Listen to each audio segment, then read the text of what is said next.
Hello everyone, welcome back. Today we are doing SAT. SAT is just a test which most of your US schools will require you to do. I wanted to do this test, but I couldn't. But I will be showing you some of my advices, resources, and what you should have on your table when you're giving the exam. I would say that if you're applying to unis outside of US, like UK or Canada, they don't really require it, but it just gets you like this uni would prioritize you over a student who has not given the SAT exam. So it's better if you do it. And let's get started with the advices and everything. So we share the screen. Right, over here we have things to bring, advices and resources. And okay, let's start with things to bring. SAT, admission, ticket, passport, calculator, number two pencils, plus erasers, water, plus snacks. Bring your as little electronic as possible. Bring everything you need to your table. Now, obviously, if you don't have your ticket, you can't come in. So it's better if you bring your ticket. I would say bring two copies instead of one. That would be recommended, and keep them in two different places. Like if it's winter, keep one in your jacket and keep one in your bag. Second is passport. They don't really check your passport, but it's better if you bring it, because it's better like to have it than regret it later. You need calculator. I would recommend that you take two of the calculators with you. I have a TI Inspire here, and just if you have a calculator like this, which I have, take two, because they might not allow you to use that calculator for some reason. So you might be in a disadvantage if you don't have a calculator. So bring two calculators and number two pencils plus erasers. I would say that it's not necessary to have a number two pencil, but it's better. Like my suggestion, what I got as a tip was, when you're done with a question, just color the answer or the option you're choosing really light. So when you go over the paper like once more, make it darker, so you'll be more confident about the answer. And if you're not, you can just erase it easily instead of regretting like, oh, this is more darker now, oh, I need to make it more darker. So it's a hassle, it's going to be hassle. So keep it light in the start. When you're done with the paper, make it darker. Water plus snacks. I would say that water is all right, but not the snacks. Don't bring snacks, because two things. First of all, when you eat snacks during the break, you will feel more hungry during the exam. So it's better if you don't bring it. And second is, when you eat like biscuits or something, it's going to be all over your table and it's disgusting.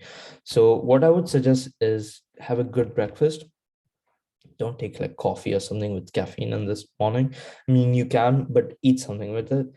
And or you can do is have a big lunch with your friends or something, instead of like eating during the exam. That's not a good advice. Bring as little electronic as possible. Obviously, you have your AirPods, you have your Apple Watch, you have phones. uh, if you're traveling with your parents, it's better that you don't bring your phone. And why would you need your AirPods if you're going with your parents? And why would you need your watch? Like, are you going to do fitness over there? No, you're not. You're actually going over there to do your exam. If the teachers see that you have a watch, Apple Watch, they will take it away and you will be distracted on, oh, I need to go to the teacher and get my watch. And you will not concentrate on the exam then. I know people will say like, oh, this won't happen, this won't happen. Don't let there be an option. Okay, so don't bring any electronics if you're going with your family. Then bring everything you need on the table. Obviously, you have your snacks is there if you want to do it. Supplementary, stationaries. You have your water and everything. If you like, if the exam started and you remembered, oh damn, I forgot my water bottle, you can't go and get it. So it's better if you get it beforehand and be early to the exam. Like let's say your exam starts at 8, be there by 7:30. And yeah, now let's go to advices. Start preparing it as early as possible. If you're giving this exam, like this is your first time, the official SAT exam, pre-SAT doesn't count. If this is your first SAT exam, start preparing 6 months before the exam, because you will have 1 month per section. So there are 4 sections and you can spend 1 month on each of them. So that's 4 months. And then you will have 2 more months, and in that you can practice and practice. So yeah, let's say your test is in November, start preparing in May and things like that. Take more than once, obviously. If you got a really bad score, like let's say you got less than 1200, that's a bad score. So you need to get higher than that. And I would say that if you get more than 1450 or 1460, you should be good. Don't give exams after that score unless you really have to. So if your school doesn't want you to give the SAT, but you're still doing it to make your acceptance chance a bit higher, 1450, 1460 is enough. Don't need to go higher than that. It's just going to be a waste of money. It's going to be a waste of time. And if you're doing the IB without COVID situations, you're going to die. So it's better that you keep your target till 1450 and leave it from there. And then you see if you, register early. Obviously, this is going to be in your city, right? So I was in Moscow. I got a lot of students coming from St. Petersburg as well.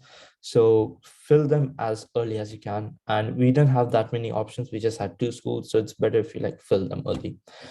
Then you see like check if you need subject test. I would say that if you're going to fields like engineering or medical, it's better if you give the science test. You don't need to give the math one because you're already doing that in the SAT.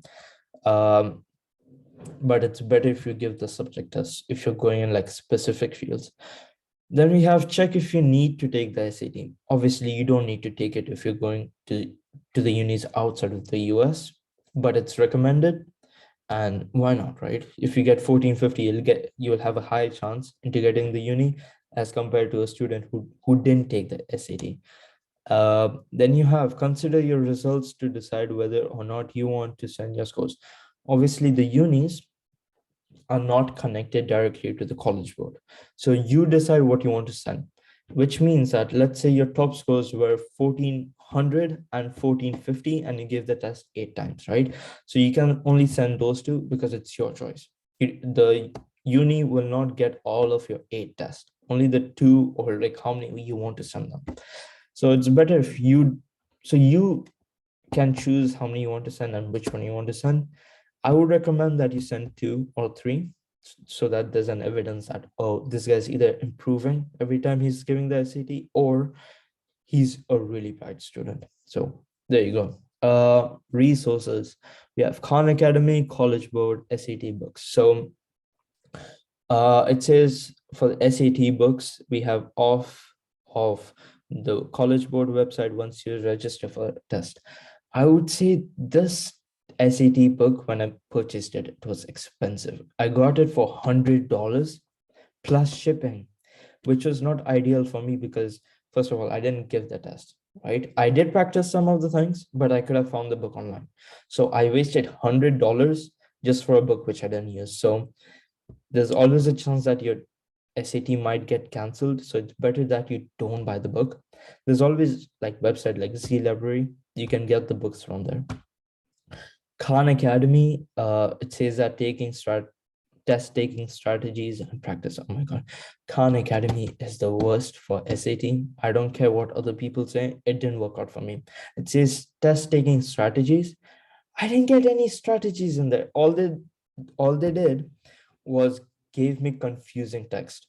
I don't like it. So I would say that if you really want strategies, there are a lot of people who have made some YouTube videos on it. You also have College Board. They also give you some tips. What you can do is like get a tutor if you really need strategies. And always when you have a human teaching you something, you'll be more like, oh, I want to learn more. You'll be more engaged and to do more of those questions and answers. Then we have College Board. This is the best. Obviously the SAT is coming from College Board, so they will use the past resources and give you the best stuff. If I can find a link, I'll attach some of the College Board stuff. If I can't, sorry. So that's pretty much it. And if you have any questions, comment them. If you don't, if you liked it, sure, go for it. I'll see you soon. See you guys. Thank you.